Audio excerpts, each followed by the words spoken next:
video, I'm going to provide you guys with 4 different types of intimate connections, and then I'm also going to give you some tools on how to sustain those intimate connections with your partner.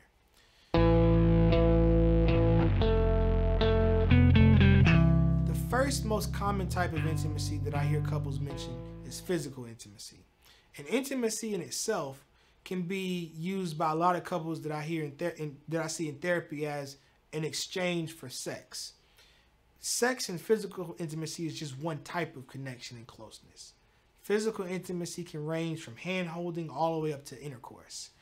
And a case comes to mind. I was working with a partner, and he definitely had some trauma history, and he only saw physical intimacy as something he could do during the act of sex.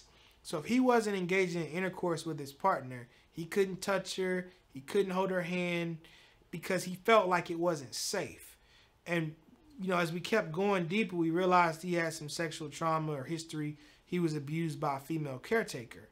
And what made this tough is that his wife or his partner at the time, she loved physical connection. That ensured her that she was loved by the person she was with. So you can see the conflict here. You have one partner that sees touch as a necessity for an orgasm, only sex. And the other partner sees touch as just the day-to-day interactions with their partner. And I bring this up because when you're in the courtship or dating phase, it's very important to evaluate your touch and physical intimacy needs with your partner. And that could be on all scales. So for example, I use myself. I put myself out there. I'm a clinger, right? Like my wife and I have been together for 15 years. And if I'm around her, I'm touching her. I have to be mindful because I want to be respectful of her, and she's not really big on public affection. But at the house, I'm glued to her. I'm always touching my wife. I have my hand on her waist. I'm hugging her. I'm kissing her. That's how I express my love. My parents, they were very touchy-feely parents. We were always hugging each other. My mom, would embrace us. My dad would embrace us. So if you come from an environment where you're taught that physical connections can be safe and enduring, then you might desire those in your relationship as well. Luckily, my wife is the same way. She loves my touch. Unless she's upset with me, that's my cue to know something's wrong when she goes, "Don't touch me." But usually I'm able to, show my expressions of love through physical contact. It could be hugs, hand holding, kisses, just all kind of things. Our kids will sometimes jump into bed with us. We have little kids, and they'll get into bed with you when they have a bad dream or something. And I find myself reaching for to touch my wife's toes with my feet. So it's like our feet are touching her. We'll reach a hand across one of the kids. We love to be connected to each other physically. And the second type of intimacy that I see that couples engage in is emotional intimacy. So what is emotional intimacy? Emotional intimacy is rooted in making your partner feel like they're number one. It's rooted in ensuring your partner is secure in the relationship. So emotional intimacy is usually rocked when there's infidelity or there's a moment where the partner doesn't feel like they're good enough. So I make sure that my wife feels good enough every day, and she makes sure I feel good enough. And the emotional intimacy that we engage in are usually words of affirmation. When I see her, I'm telling her how beautiful she is, right? Or if she sees me getting ready for a video like this, she's like, "Oh, you look cute. You look good. Oh, you sexy." So we always are validating each other, and that allows there to be an emotional connection.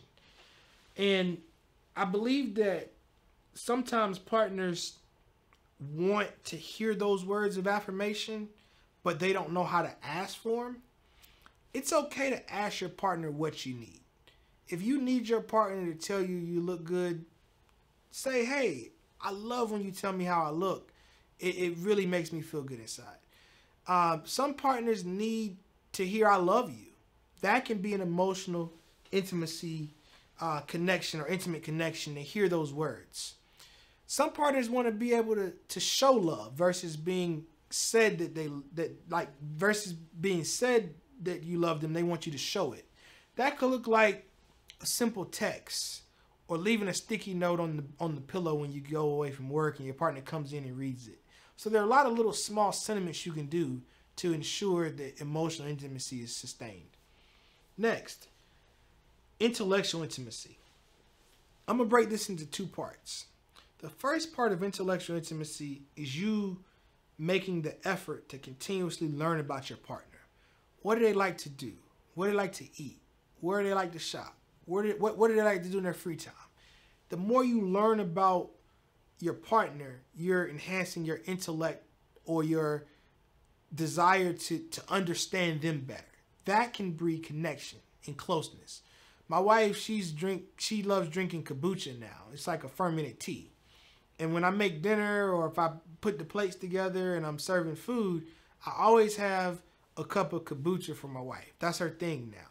And that gesture shows this intellectual intimacy. I know that she likes to have that with a meal. So for me, she will make sure that I have a hot cup of tea. I'm a tea drinker. I drink black teas and things of that nature. I have a low tolerance for caffeine, so coffee will make me go crazy, but tea is just enough. So green teas and things like that. So she bought me a one of those things you have on the countertop where you just put the little nozzle down and fill it up with water, and in like 2 minutes it's hot. And she'll always have a cup of tea waiting for me in the morning. And that is intellectual intimacy in the sense that she remembers that's something I like. And it also bleeds into even emotional intimacy because I know I was thought about. The fourth type of intimacy, let me go back. The other type of intellectual intimacy, I forgot, is going to be when you and your partner learn new things together. So I recall about year 7, 8 in my marriage, I wanted my wife to see the world a little bit the way I saw it.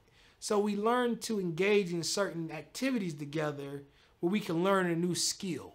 That could look like you and your partner learning a new language together. It could look like you and your partner learning how to cook a new recipe together, or you bringing your partner into the garage as you tinker around with a vehicle or a car. Even if your partner is not into that, they're still picking up on something you're interested in. And that breeds connection and closeness because my wife, for example, this is a really good one. She didn't know anything about sports before she met me. Now she can watch a football game, and I was patient with her. Instead of saying it's the thrower, she can say quarterback. Instead of saying the catcher, she now uses the word receiver. So she learned the positions, and she can jump up and throw the bowl of popcorn around when there's a bad call, and she'll go, "Come on, ref." And I'm like, oh my gosh, like, wow. She took the time to learn the game of football, basketball, and other sports. And that's an intellectual intimacy. I've also taken the time to learn certain characters on TV and the shows that she watches. So she loves Atlanta Housewives. She loves Wendy Williams, all these kind of, drama-filled shows. So I can, enjoy now going in and mentioning one of the characters, and she'll go, "Oh, you know about that?" "Yes, I know about that." Or I'll sit and watch Hot Topics with her. She loves Wendy Williams. So I'll watch Hot Topics with her, and that engagement is intellectual intimacy because I'm learning something about a behavior or skill or hobby that she has. Now, the fourth type of intimacy is recreational intimacy. Similar to intellectual intimacy, it can be you and your partner learning a new skill together, but recreational intimacy can also more include things that you're doing that are physical. So I love riding on the greenways or taking walks. My wife will do that with me. Travel, for example. We travel together. So we're doing recreational tasks, and it pulls us close together. And the planning part is also where the intimacy starts. A lot of times, men can be very fixed mind state where it's like, you want to go on a vacation? Let's look up the spot you want to go, book the tickets, pay the money, and go. Well, your partner might want you to enjoy the whole process. Let's look through the different travel ads together. Let's visualize ourselves on these particular beaches. So slowing down and allowing the planning process to also be important is really building and breeding that recreational intimacy. And I talk more about these in my book, the 4 reasons couples seek counseling. And you'll read about these more if you get the book. But I want to make sure that in this video, I'm also giving you the 4 tools that promote intimacy. So these are things you can do every day. First, make time to connect with your partner. And I say that and it sounds very simple. If we plan to go to work, we plan to go to sporting events, we plan to meet with friends, we plan to take care of our children. Think about all the things you plan in life. And if you don't include planning time with your partner, what is that saying about the party? So I make time to connect. And in one of my previous videos, I talked about rituals and routines. That's going to be the biggest piece right there in sustaining connection. You'll hear a lot of couples, well, I do in therapy, hear a lot of couples say, we just grew apart. Well, you didn't just grow apart. You stopped making being together a priority, so being apart became the norm. Don't allow being apart to be the norm with your partner. So make time to connect. The second tool, perform deeds often. When you perform a deed or an act of service for your partner, it speaks volumes. It lets them know that you see yourself equivalent to them. And simple task. I was sharing earlier how I pour my wife's kombucha during dinner. I also make sure that when she, comes home, I meet her. If she goes to the grocery store, I meet her outside in the driveway. I'm helping get the groceries in. And she does the same for me. Another thing, if I use her car, and we're out of Charlotte, North Carolina in the South, the pollen is horrible. If I use her car and I come back, I'm going to run it through a car wash. I'm going to make sure that the gas is filled up, because those are deeds that let her know I'm connected to her just like I'm connected to myself. The third tool, continue to learn what your partner desires. Your partner is ever changing. You're ever changing. Don't expect your partner to like the same thing they liked 10 years ago. Don't get me wrong. They might, but don't leave that to chance. Take the time to continue to ask questions. What is your partner like? And do that across all levels of intimacy. Physically, what is your partner like for you to do and engage in? That could change. Emotionally, what is your partner needing for you? My wife's currently in graduate school now. So emotionally, she needs me to be present. So on the weeks that she has a big assignment, to make that daddy-kid weekend so she can have the space to do her work. Intellectually, she wants to describe certain things that she's reading in her courses. And I have to sit there and I enjoy it. I listen to her teach me about what she learned. Recreationally, she might want to join me on a bike ride, or she works out in the garage. I don't like working out at home, but at least I'm out there maybe talking to her or doing something where she's able to have my company. So making sure that I'm constantly learning what she desires can't happen unless I'm asking her and spending time with her. The last tool, be vulnerable. So what is vulnerability? A lot of people think vulnerability is weakness or unveiling yourself, and it's not weakness, it's actually strength. This is why.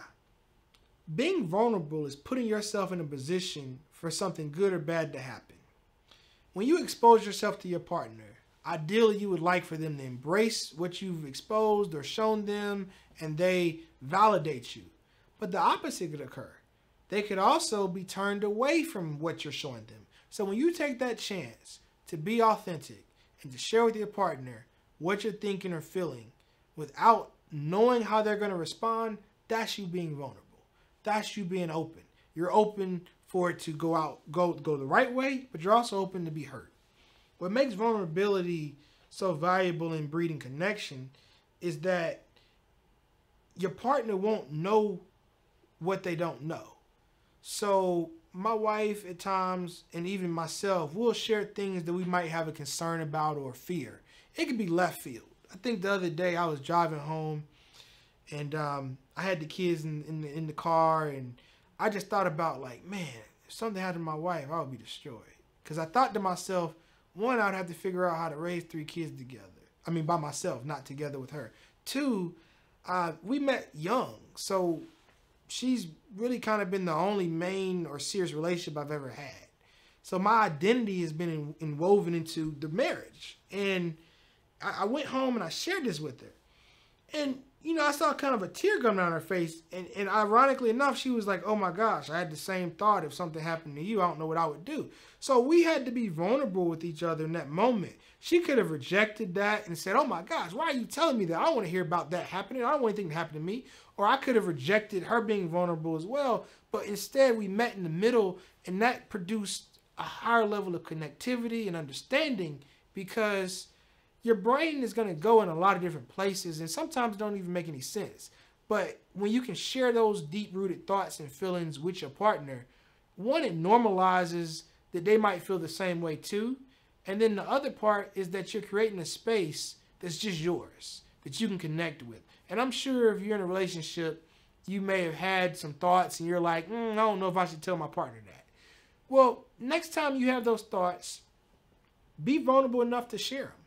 Be vulnerable enough to let your partner in.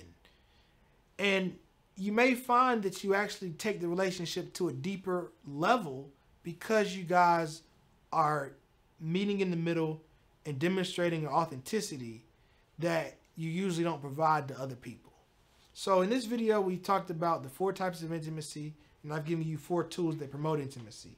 The types of intimacy I described are physical, intellectual, emotional, and recreational intimacy. The 4 tools: make time to connect, perform deeds often, continue to learn what your partner desires, and last but not least, be vulnerable.